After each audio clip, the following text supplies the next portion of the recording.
Last week we looked at one of the hard teachings of Jesus, turn the other cheek. And we talked about how hard that is to follow. In fact, it's so hard that, as we found out last week, most people say that there's no way Jesus could have actually meant that. He must have meant something different. Today I'd like for us to think of another passage that's hard to understand. Now, for our gospel reading from the Gospel of Mark, we heard what's called the parable of the sower. It's when a guy goes out and sows seeds, and some of them don't do too well. But at the end of it, it says, but when Jesus was alone, those around him with the 12 asked him about the parable. And he said to them, to you it has been given to know the hidden truths of the kingdom of God, but to those who are outside, all things come in parables, so that seeing they may see and not perceive, and hearing they may hear and not understand, lest they should turn and their sins be forgiven. Now that's hard to understand there. At first glance, it seems that Jesus is saying, I use parables because I want to confuse people. I use parables because I don't want them to understand. Now, does that fit with the other things we know Jesus did? From other places in the Gospels, do we get the impression that Jesus doesn't want people to understand what he's saying? Is that the attitude we think Jesus had toward people? I don't want them to understand what I'm saying. I don't get that impression. In fact, I get just the opposite impression. I get the impression that Jesus wanted people to understand what he was saying. So why did he say this about the parables? Well, when we first come across something in the Bible we don't understand, we first need to look at its context, what comes before and after it, and see if that helps. Well, of course, the preceding context is the parable of the sower itself, when Jesus told it. And a lot of times we don't think of this, but we have our Bibles, and we can sit down and read the parable of the sower. And if we want to go back and read it again, we read it again. If we want to sit there and study it for 10 or 15 minutes, we can sit there and study it for 10 or 15 minutes. But keep in mind that the people that originally heard this didn't have that. They were just sitting there listening to somebody talk. So these parables were really not constructed necessarily to sit down and study. If you had been one of the people listening to Jesus, you would have heard it one time and it would have been gone. And so keep that in mind. These things are not literary works that are meant to be studied. They would have been heard one time and that's it. So keep that in mind about parables. So after Jesus told this parable, and remember, we've all heard that parable. You've probably heard it hundreds of times in your life, the parable of the sower. So you're familiar with it. You probably knew when I was reading it as a gospel reading, you probably already knew what was coming next in everything I said. But keep in mind that these people did not know that. They were hearing it for the first time and they just heard it. And that was all. So, and then, right after that, Jesus says, to you it has been given to know the secrets of the kingdom of God, but to those who are outside, all things come in parables, so that seeing they may see and not perceive, and hearing they may hear and not understand, lest they should turn and sins be forgiven. Now, what comes right after that is that Jesus realized that the disciples did not understand the parable, so he explained it to them. So we've looked at the context, and that really didn't help us much.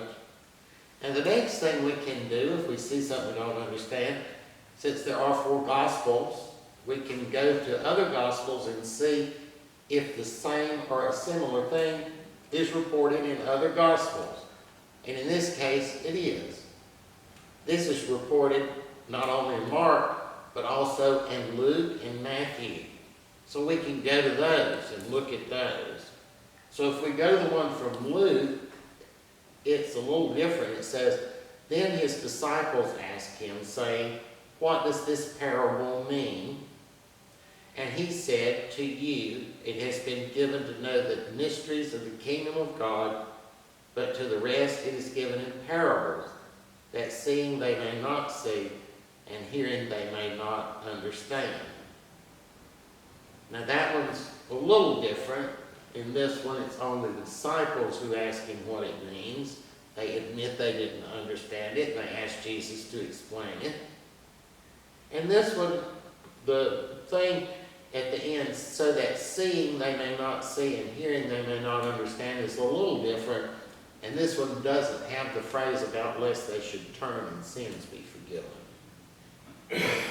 But this one, at least in my mind, just sort of makes it seem, well, yeah, Jesus is teaching in parables so they won't understand. Because that one sounded more like that to me. So let's go to the one in Matthew. And it goes like this. And the disciples came to him and said, why do you speak to them in parables? Jesus answered and said, because it has been given to you to know the hidden truths of the kingdom of heaven, but to them it has not been given. For whoever has, to him more will be given, and he will have abundance. But whoever does not have, even what he has will be taken away from him. Therefore I speak to them in parables, because seeing they do not see, and hearing they do not hear, nor do they understand. And in them the prophecy of Isaiah is fulfilled, which says, hearing you will hear and not understand, and seeing you will see but not perceive, for the hearts of this people have grown dull. Their ears are hard of hearing, their eyes they have closed, lest they should see with their eyes and hear with their ears, lest they should understand with their hearts and turn, so that I would heal them. Now this one is quite a bit different. In this one, the disciples asked Jesus why he teaches in parables. They do not ask Jesus why to explain the parable to them. And this one is a little bit different because this one has the cryptic saying, because it has been given to you to know the hidden truths. And then it goes on, for whoever has, to him more will be given, and he will have abundance. But whoever does not have, even what he has will be taken away from him. And that's sort of like one of those cryptic sayings of Jesus. We don't really know what to do with it. We find that another place, it occurs again at the end of the parable of the talents. Remember the guy who just had one, didn't do anything with his? And it's the guy that had 5 went and made 5 more, so he had 10. And the guy said, take this one away from him and give it to the one who has 10. And the servant said, well, he already has 10. And the master said, that's fine. Whoever has more will be given, and whoever does not have, even what he has, will be taken away. So we don't know really what to do with that either. That's another one of those cryptic sayings of Jesus. Moving on with Matthew, we see Matthew connect what Jesus said in another version about seeing they may see and not perceive. We see Matthew connect this to the book of Isaiah in the Old Testament. So here's the passage from Isaiah. It comes from Isaiah chapter 6. Hearing you will hear and shall not understand, and seeing you will see and not perceive. For the hearts of this people have grown dull, their ears are hard of hearing, their eyes they have closed, lest they should see with their eyes and hear with their ears, lest they should understand with their hearts and turn, so that I would heal them. Now, if you sit there and look at that passage a minute, you'll see that this puts the whole thing in a completely different light. Instead of using parables in an attempt to confuse people and prevent them from understanding, from Matthew's version, it seems to indicate that Jesus is using parables to help them understand. So how is that so? Well, Jesus says the people cannot hear and understand. They cannot see and perceive. And so if he flat out said what he wanted to mean, the people would not understand him. After all, he said, seeing they do not see, hearing they do not hear and understand. So it's not that Jesus is trying to confuse them with parables, it's that he's trying to work around the fact that their eyes are closed, their hearts are closed, and their ears are closed. He speaks them parables in order to get around that. If he just flat out said what he wanted to say, they wouldn't understand it. So he's got to tell it in a roundabout way. And that's why he uses parables.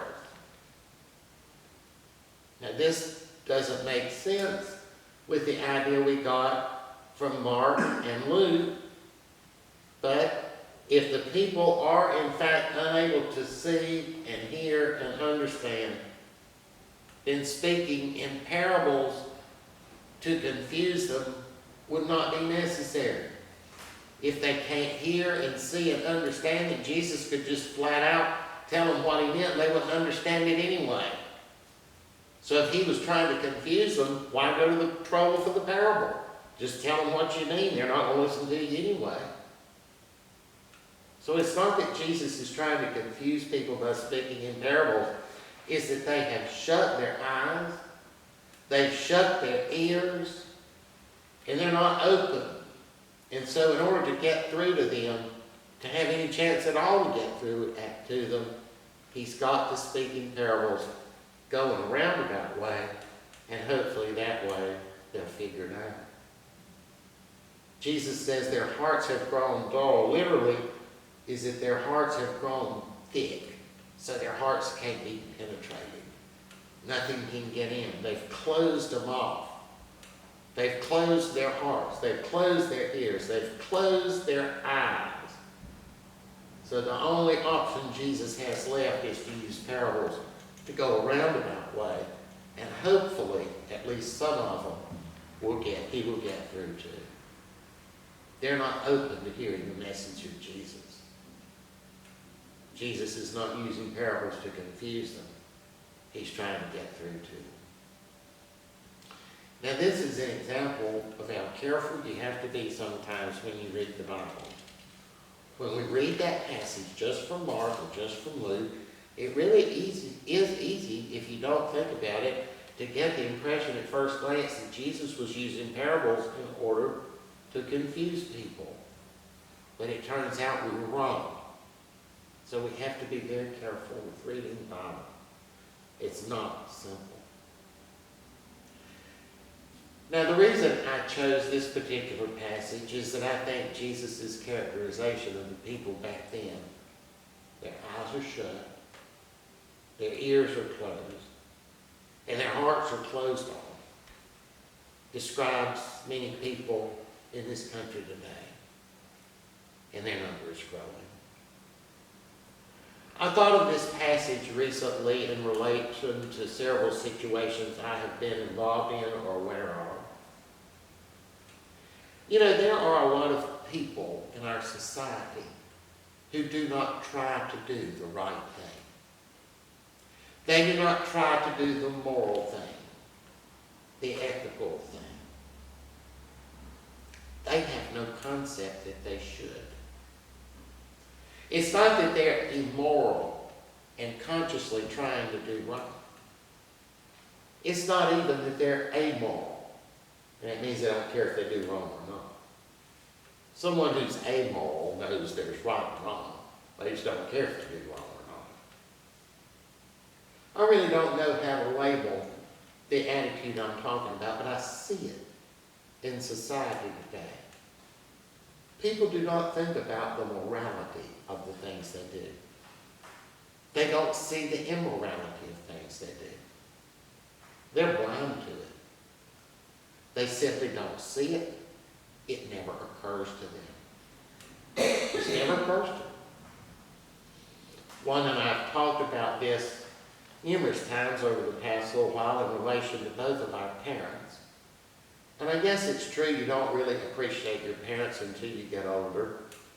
And maybe by the time you do appreciate them, they're gone. It's too late to tell them. But Wanda and I have talked a number of times about how lucky we were to have had the parents we had. We were brought up by parents who tried to instill in us that we should do the right thing. Now, all four of our parents tried to do the right thing in their lives, and they tried to instill that in us. And I'm not saying any one of them was perfect. They were not, and they would have been the first to admit it. Just like all of us, they had their fault. But they did try to do the right thing. And they did try to instill in us that we should do the right thing too. But I see people today who never even think about doing the right thing. It never occurs to them. Like I said, it's not that they're trying to do the wrong thing. Or it's not that they don't care if they do the wrong thing. It's simply that they really don't even seem to have a conception that there is a right and wrong thing to do. I don't know what the word for that is. It's not that they have a cavalier, devil-may-care attitude. I don't care if I'm moral or not. It's that it never enters their mind. It's that they have no moral compass at all. And it never even occurs to them that they should. Have you ever tried to deal with someone who has no concept of right and wrong, who doesn't even think of it? You know, I can deal with somebody who's trying to be mean. I can deal with somebody who's trying to cheat. I can deal with somebody who's trying to be underhanded. But how do you deal with someone with no moral compass? How do you deal with someone who has no clue that there actually is a right and a wrong thing to do? They're blind to it. One of the more controversial sermons I ever did was a number of years ago. And believe it or not, it wasn't on any kind of hot button issue like abortion, homosexuality, politics, nothing like that. It was a sermon in which I said that no sane person consciously sets out to do evil, at least on a grand scale. Everyone justifies what they do. No sane person sets out to do evil. They may do evil, but in some way they have justified it to themselves and they feel okay with it. Maybe we don't agree with their justification, but still in their own mind they have justified it. It's okay. I still believe that. I believe that is true. However, that's not what I'm talking about today. I'm not talking about someone justifying what they do. You see, by the very fact that somebody tries to justify it means that they realize there is right and wrong. I mean, if they didn't realize there was right and wrong, they'd feel no need to try to justify it. What I'm talking about is people who don't even see the need to justify things. They don't consciously set out to do wrong. It never enters their mind that there is a right and wrong. They have no moral compass. They're blind. Blind. And that scares me to death. You know, it's one thing to live in a world where people have all sorts of weird ways of justifying doing whatever they want to do. It's one thing to live in a world where people come up with all sorts of convoluted justifications for doing this, that, or the other. But it's another thing to live in a world where people have no sense that there is right and wrong in the first place. For people who have no moral compass and they don't even realize they don't, it never occurs to them. As the New King James Version of the passage we looked at today puts it, their hearts have grown dull, impenetrable, literally. No feeling, no sense that there is right and wrong, but they don't see it. Their eyes are blind their heart is closed off. It never even enters their mind. It's like we have a society of a bunch of automatons, a bunch of robots going around doing things with no moral compass at all. How do we end up like that? What does that portend for the future?